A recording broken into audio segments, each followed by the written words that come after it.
मीरा देवी तो press club मौजूद है। सर आपका नाम? प्रदीप कुमार है, मैं काबू से बिलोंग करता हूँ।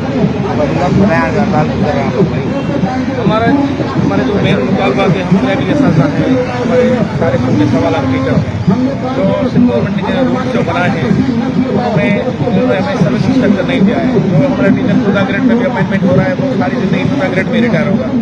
आप देखें तो शिक्षक के और जो भी डिपार्टमेंट्स हैं उन लोगों को सर्विस स्ट्रक्चर मिलता है। आप देखें रेवेन्यू में जाएँ, रेवेन्यू में जो छोटे मुलाजिम मुख्तार भी बन जाते हैं, मगर हमारे सिंध एजुकेशन में प्राइमरी असासा की कंडीशन खराब हो गई है। वो 14 ग्रेड में रिटायर होगा। अभी सेकेंडरी साइड की भी बात करूँगा। सेकेंडरी साइड का जो टीचर 14 ग्रेड में अगर अपॉइंटमेंट होता है वो 3 साल में 16 ग्रेड में आ जाता है, HST बन जाता है। उसके बाद 17 HST जाता है, फिर उसको टाइम स्केल मिलता है 18, 19, 20 तक। उन लोगों की सैलरी और हमारी सैलरी में जमीन आसमान का तफरीक हो गया है। अभी प्राइमरी जो असासा के जो मेन मुतालबा, दूसरा हमारा अहम मुतालबा है सर्विस स्ट्रक्चर के बाद data of appointment.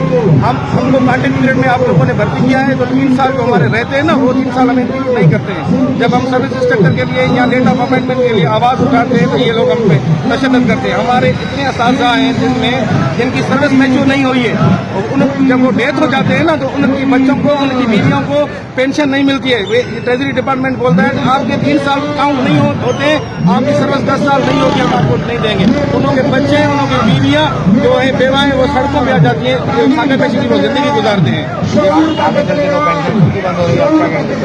Sir pension इन्होंने जो बंद की है उसमें रहमान बाजवा जो है गवर्नमेंट एम्प्लॉय का प्रेसिडेंट है पाकिस्तान लेवल पे, वो जबरदस्त प्रोटेस्ट कर रहा है। और उम्मीद है, यकीन है, हम मिलजुल के चार ही सूबे जो आपस में मिलजुल के इस मसले को हल करवाने का अहम किरदार है।